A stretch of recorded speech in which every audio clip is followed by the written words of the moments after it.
வணக்கம். நான் உங்கள் 5ஆம் தலைமுறை ஜோதிடர் ராம்குமார் ராஜேந்திரன். இன்னைக்கு நாம பார்க்க போற தலைப்பு கும்பராசி அன்பர்களுக்கு உங்களுடைய ராசிக்கு 5 மற்றும் 6ஆம் இடத்தில் நடைபெறவிருக்கும், அதாவது இந்த செவ்வாய் பகவானுடைய வக்ரம் மற்றும் பெயர்ச்சி, அதாவது மிதுன ராசியிலும் கடக ராசியிலும் நடைபெறவிருக்கும் இந்த நிகழ்வு சுமார் 7.5 மாத காலகட்டங்களுக்கு நடைபெறவிருக்குங்க. ஸோ செவ்வாய் பகவான் ஒருவருக்கு அறிவு, ஆற்றல், திறன், சிந்தனை, தைரியம், வீரியம், வலிமை போன்ற அனைத்து அமைப்புகளையும் கொடுக்கக்கூடியவர். அதே போல சகோதரக்காரகன், இரத்தக்காரகன் என்று அழைக்கக்கூடியவர், நிலம் மற்றும் கட்டிடம் சம்பந்தப்பட்ட அனுகூலத்தை கொடுக்கக்கூடியவர். இந்த நிகழ்வு, இந்த செவ்வாய் பகவானுடைய பெயர்ச்சி காலகட்டங்கள் அப்படின்னு பார்த்தீங்கன்னா 20/10/2024 முதல் 4/12/2024 வரை கடக ராசியில் ஆல்ரெடி இந்த கிரகங்களுடைய பயிற்சியானது நடந்துட்டு இருக்குங்க. அதே நேரத்தில் இந்த செவ்வாய் பகவான் கடக ராசியில் வக்ர நிலையை அடைய போகிறாங்க. வக்ரம் என்பது தான் இருக்கக்கூடிய நிலையிலிருந்து பின்னோக்கி செல்லக்கூடிய ஒரு அமைப்பு.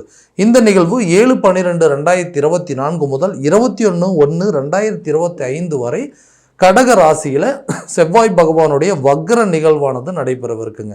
அதே நேரத்தில் இந்த கடகத்திலிருந்து மிதுன ராசிக்கு பயிற்சி அடையக்கூடிய காலம், அதாவது தன்னுடைய ராசியிலிருந்து பின்னோக்கி செல்லக்கூடிய ஒரு அமைப்புங்க. இதைத்தான் செவ்வாய் பகவான் மிதுன ராசிக்கு பயிற்சி அடையக்கூடிய காலகட்டங்கள் 21/1/2025 முதல் 3/4/2025 வரை நடைபெறவிருக்குங்க. பின் மிதுன ராசியிலிருந்து மீண்டும் கடக ராசிக்கு பயிற்சி அடைகிறார். இந்த நிகழ்வு 3/4/2025 முதல் 7/6/2025 வரை நடைபெறவிருக்கு. சுமார் 7.5 மாத காலகட்டங்கள் நடைபெறவிருக்கும் இந்த நிகழ்வு கும்பராசி அன்பர்களுக்கு எந்த விதமான அற்புதங்கள் மற்றும் சிறப்புகள் கொடுக்க போகுது அப்படிங்கிறத தெளிவாகவும் துல்லியமாகவும் இந்த காணொலியில் பார்க்கலாங்க. நம்ம சேனலை ஃபஸ்ட் டைம் பார்க்குறவங்களா அந்த சப்ஸ்கிரைப் பண்ணிக்கோங்க, பெல் பட்டனை கிளிக் பண்ணி ஆல் அப்படிங்கிற ஆப்ஷன் கொடுத்துக்கோங்க. ஸோ கும்பராசி அன்பர்கள் சனி பகவானை அதிபதியாக கொண்டவர்கள், எந்த ஒரு விஷயத்தையும் தைரியத்தோடும் துணிச்சலோடையும் செய்து காட்டக்கூடிய நபர்கள், தன்னை சுற்றி எப்போவுமே எல்லாரும் மகிழ்ச்சியாக இருக்கணும், தன்னை சுற்றி எப்போவுமே எல்லாருமே சந்தோஷமாக இருக்கணும்னு நினைக்கக்கூடிய நபர்கள், எவ்வளோ கஷ்டங்கள் இருந்தாலும் எவ்வளோ சோகங்கள் இருந்தாலும் தன்னை விட்டு வெளியே காட்டிக்க மாட்டாங்க. எப்போவுமே ஒரே நிலையாக இருப்பாங்க. சூழ்நிலைக்கு தகுந்தவர் போல் வாழ்க்கை நிலையை மாற்றி அமைச்சிக்கக்கூடிய ஒரு நபர்கள், எல்லாத்தையுமே அதாவது ரொம்ப ரொம்ப பாசத்தோடு நடந்துக்கக்கூடிய, எல்லாருக்கிட்டையுமே ரொம்ப பாசமாக இருப்பாங்க. எந்த விஷயத்தையுமே அதாவது கலங்கா நெஞ்சத்தை கொண்டவர்கள் அப்படின்னு சொல்லுவாங்க. நிறைய துரோகத்தையும் வழிகளையும் தனக்குள்ளே வைத்து கொள்ளக்கூடிய நபர்களும் இந்த கும்பராசிக்காரர்கள். ஸோ இந்த ராசிக்காரர்களுக்கு கடந்த சில காலகட்டங்களாக பார்த்தீங்கன்னா, ஒரு விஷயத்தை பண்ணுறோம், ஒரு பூர்வீக சொத்து, அதாவது பூர்வீக தொழிலை ஒன்று பண்ணிகிட்ருக்குறோங்க, வம்சாவளியாக ஒரு பிஸ்னஸ் பண்ணிகிட்ருக்கோம், அந்த பிஸ்னஸ் கரெக்டாக நான் அதுக்கு சூட்டபுளாக இல்லையான்னு தெரியல. ஏன்னா நான் அதை ஆரம்பித்தேங்க, அதை ஆரம்பித்ததுக்கப்புறம் இதுக்கு முன்னாடி நடந்த வரைக்கும் எல்லாமே நல்லா போயிட்டு இருந்தது, எனக்கு திடீர்னு அதில் என்னமோ ஒரு தடுமாற்றம், இதுக்கு நான் சரியான ஆளாக இல்லையா, இந்த பிஸ்னஸை பேசாமல் விட்டுட்டு நம்ம வேறு ஏதாவது தொடங்கியிருக்கலாமா அப்படிங்கிற எண்ணங்கள்லாம் அடிக்கடி போயிட்டே இருக்குங்க. ஸோ இதை கரெக்டாக நடத்த முடியுமா, இதுக்கு நான் சூட்டான ஆளான்னு கேட்டிங்கன்னா கட்டாயமாக கண்டிப்பாக இந்த பூர்வீக குலத்தொழிலோ இருந்தாலும் சரிங்க, அந்த பூர்வீக சம்மந்தப்பட்ட சில தொழிலாக இருந்தாலும் சரி, உங்களுடைய வம்சாவளியாக வரக்கூடிய தொழிலாக இருந்தாலும் சரி, அந்த பிஸ்னஸில் கட்டாயமாக நீங்கள் அது ஒரு பேரை நிலைநாட்டக்கூடிய ஒரு யோகா காலகட்டமாக இருக்க போது இந்த வக்ர நிலை மற்றும் பயிற்சி காலகட்டங்களில். ஏன்னா இந்த பிஸ்னஸ் உங்களுக்கு கண்டிப்பாக அது சூட்டபுளான பிஸ்னஸ் அப்படிங்கிறத கண்டிப்பாக சூஸ் பண்ணிக்குவீங்க. அதே போல் புதிய தொழிலை தொடங்குவதற்கான சில யோகத்தை கொடுக்கக்கூடிய காலமாக இருக்க போதுங்க. அடுத்தது இந்த வேலையில் இருக்கிறவங்க இந்த வேலையை விட்டுட்டு புதுசாக ஏதாவது ஒரு வேலையை தேடலாமா, அல்லது இந்த வேலையிலேருந்து வெளிநாடு சம்மந்தப்பட்ட அனுகூலங்கள்லாம் இருக்குது. ஏன்னா நிறைய முயற்சி பண்ணிகிட்டு இருக்கிறவங்க, ஒரு கவர்மெண்ட் சம்மந்தப்பட்ட எக்ஸாம்ஸ் எல்லாம் ரொம்ப நாளாக எழுதிட்டே இருக்கேன், ஆனால் எனக்கு கிடைக்கவே மாட்டேங்குது, நானும் கிட்டத்தட்ட 4-5 வருஷமாக வேலைக்கு போகாமல் இந்த எக்ஸாமுக்காகவே நிறைய வேஸ்ட் பண்ணிட்டேங்க. ஸோ இந்த நேரத்தில் ஏதாவது முயற்சி சம்மந்தப்பட்ட அனுகூலங்கள், நான் இவ்வளோ கஷ்டப்பட்டுட்டு இருக்கேனே, இதுக்கு எனக்கு பலன் இருக்கா அப்படின்னு கேட்டிங்கன்னா கண்டிப்பாக ஒரு நல்ல யோக காலமாக இருக்க போதுங்க. 7.5 மாத காலகட்டங்கள் நடக்கவிருக்கும் வக்ரம் மற்றும் பயிற்சி காலகட்டங்களில் இந்த நேரத்தில் ஒரு எக்ஸாமை கரெக்டான விதத்தில் எழுதுனீங்க அப்படின்னா கண்டிப்பாக அரசு சம்மந்தப்பட்ட அனுகூலத்தை கொடுக்கக்கூடிய ஒரு காலகட்டமாக இருக்க போதுங்க.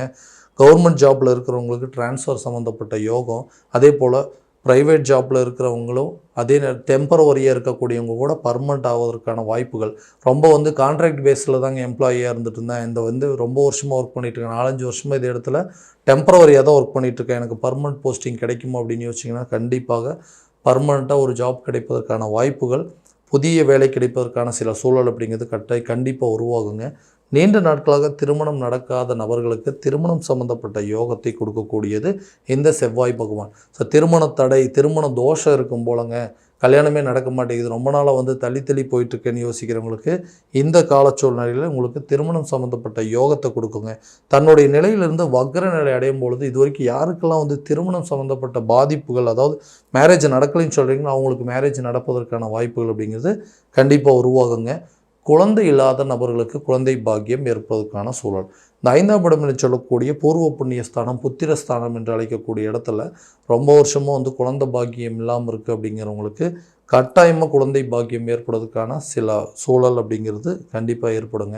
ஏதாவது ஒரு சாபமோ யார் பண்ண பாவமோ தெரியல, எங்களுக்கு வந்து இந்த குழந்தையே இல்லாமல் இருக்குதுங்க, நிறைய கோயிலுக்கு போயிட்டு வந்துட்டுங்க, நிறைய ட்ரீட்மெண்ட் எடுத்துட்டோம், எதுவுமே எங்களுக்கு சக்ஸஸ் ஆகலைன்னு சொன்னிங்கன்னா இந்த கால சூழ்நிலையில் இந்த 5ஆம் இடத்துல புத்திரஸ்தானத்தில் நடைபெறக்கூடிய இந்த நிகழ்வில் புதிதாக குழந்தை பாக்கியம் ஏற்படுவதற்கான வாய்ப்பு, நீங்கள் எடுக்கக்கூடிய மருத்துவ முயற்சிகள் நல்ல பலனை கொடுக்கும். ஏன்னா அந்த 6ஆம் இடம்னு சொல்லக்கூடிய நோய் மற்றும் எதிரிகள் ஸ்தானங்க. ஸோ இந்த இடத்துல நடக்கக்கூடிய மாற்றத்திலையும் நம்மளுக்கு உடல் ரீதியாக இருக்கக்கூடிய பாதிப்புகள் விலகுங்க. இந்த நேரத்தில் ட்ரீட்மெண்ட் எடுத்திங்கன்னா அது சக்ஸஸாக மாறும். கணவன் மனைவிக்கிடையே இருக்கக்கூடிய கருத்து வேறுபாடுகள் அப்படிங்கிறது கண்டிப்பாக விலகுங்க. புதிய சொத்துக்கள் சேர்க்கையோ பூர்வீக சொத்துக்கள் உங்கள் கைக்கு வந்து சேர்றதுக்கான எல்லா பலனும் இந்த நேரத்தில் கொடுக்கும். ஏன்னா பூர்வீக சொத்துக்கள் அப்படின்னா பங்காளிகள் மூலமாக சில கோர்ட்டு கேஸ் பிரச்சனை நடந்துகிட்ருக்குங்க. அண்ணன் தம்பிக்கு சொத்து வத்துக்களில் கேஸ் போட்டாங்க, அந்த சொத்தை வந்து நான் அனுபவிக்கவே முடியல, எனக்கு கிடைக்க வேண்டிய சொத்து தாங்க அந்த மொத்த சொத்துமே, ஆனால் எனக்கும் பங்கு இருக்குன்னு சொல்லிட்டு சில பேர் வந்துட்டு அந்த சொத்தில் வந்து கேஸ் போட்டாங்க. அந்த வம்பு வழக்கு பிரச்சனைகளை எப்போ தான் தீரும்? ஏன்னா சட்ட ரீதியான பிரச்சனைகளை சந்திக்கக்கூடிய வெற்றி காணக்கூடிய ஒரு யோகத்தை கொடுக்குறவரும் இந்த செவ்வாய் பகவான் தான்.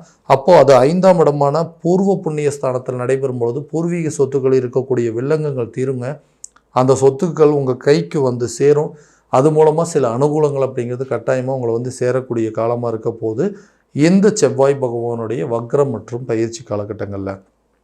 ஸோ இந்த புதிய சொத்துக்கள் ஓகேங்க, வண்டி வாகனங்கள் வாங்குறதுக்கு யோகம் இருக்குங்களா, இந்த நேரத்தில் அதுக்கு உண்டான முயற்சி பண்ணலான்னா கட்டாயமாக பண்ணலாங்க. அதே போல் இந்த இடத்துல, அதாவது இந்த ஆரோக்கியத்தில் வந்துட்டு ரொம்ப கவலைக்கிடமான ஒரு சூழ்நிலை. ஏன்னா ஒருத்தர் மாற்றி ஒருத்தர், யாராவது ஒருத்தருக்கு உடம்பு சரியில்லாமல் போயிட்டே இருக்குதுங்க. திடீர்னு எலும்பு சம்மந்தப்பட்ட வலிகளும் உடல் ரீதியாக சில பாதிப்புகள், அதுக்கு என்ன ட்ரீட்மெண்ட் எடுத்தாலுமே அது க்யூர் ஆகவே மாட்டேங்குதுன்னு சொல்கிறவங்களுக்கு இந்த நிலை, இந்த காலகட்டங்களில் உடல் ரீதியாகவும் இந்த ரத்தம் சம்மந்தப்பட்ட பாதிப்புகள் எல்லாமே உங்களை விட்டு விலக போகுதுங்க. ஆரோக்கியத்தில் நல்ல ஒரு முன்னேற்றமும், ஆயுள் சம்மந்தப்பட்ட கண்டங்கள் அப்படிங்கிறது கட்டாயமாக விலகக்கூடிய காலமாக இருக்க போகுது.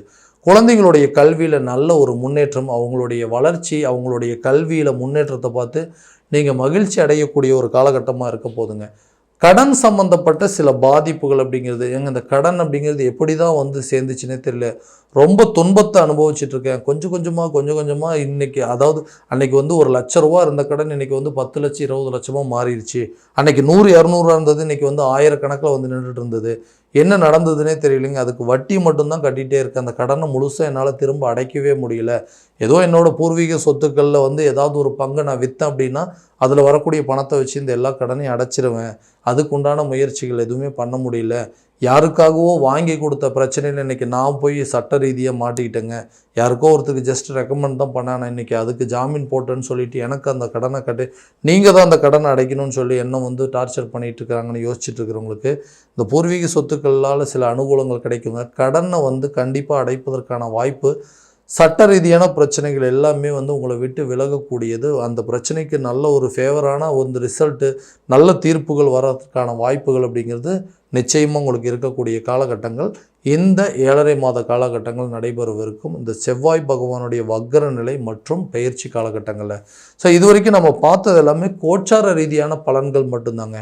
இந்த பலன்கள் அனைத்தும் உங்களுக்கு நடக்குமா அப்படின்னா உங்களுடைய சுய ஜாதகத்தை முழுமையான விதத்தில் தெரிஞ்சுக்கிட்டு அதற்குண்டானபடி ஒவ்வொரு முயற்சிகள் எடுத்தீங்க அப்படின்னா கண்டிப்பாக எல்லா விதமான நல்ல வெற்றிகள் அப்படிங்கிறது உங்களுக்கு கிடைக்கும். உதாரணமாக அந்த தொழில் ரீதியாக எடுக்கக்கூடிய முயற்சிகள், அதே போல் இந்த வேலை விஷயத்தில் ஏதாவது மாற்றங்கள் இருக்கா, திருமணம் சம்மந்தப்பட்ட அனுகூலங்கள், புத்திரர் சம்மந்தப்பட்ட பாக்கியங்கள் அப்படிங்கிறது, அதே நேரத்தில் சொத்து பொத்துக்களுக்கு சேர்க்கைக்கு உண்டான யோகம், இல்லது ஏதாவது ஒன்று விற்க முடியுமா, ஒரு இடம் வாங்க முடியுமா, ஆரோக்கிய குறைபாடுகள் நீங்குமா, இல்லை கல்வியில் முன்னேற்றம் இருக்குமா, கடன் பிரச்சனை தீருமா அப்படின்னா எல்லாத்தையும் முறையான விதத்தில் தெரிஞ்சுக்கிட்டு அதற்குண்டானபடி ஒவ்வொரு ஸ்டெப் எடுக்கும்போது நல்ல ஒரு சக்ஸஸ் அப்படிங்கிறது கண்டிப்பாக கிடைக்குங்க. ஸோ உங்களுடைய ஜாதகம் எங்கிட்ட பார்க்கணும் அப்படின்னு விருப்பப்பட்டீங்கன்னா கீழே தெரியும் நம்பருக்கு காண்டாக்ட் பண்ணி அப்பாயின்மெண்ட் ஃபிக்ஸ் பண்ணிக்கோங்க. அப்படி இல்லையா உங்களுடைய ஜாதகத்தை வாட்ஸ்அப் மூலமாக அனுப்பிச்சி வச்சிங்க, இல்லைனா உங்களுடைய டைம் டேட் ஆஃப் பர்த் அனுப்பிச்சி வச்சிங்க அப்படின்னா கூட தெளிவான முறையில் கணிச்சு துல்லியமான பலன்கள் அப்படிங்கிறது உங்களுக்கு கண்டிப்பாக தெரியப்படுத்தப்படுங்க. மீண்டும் அடுத்த காணொளியில் உங்களை சந்திக்கும் வரை உங்களிடமிருந்து விடைபெறுவது உங்கள் ராம்குமார் ராஜேந்திரன். நன்றி.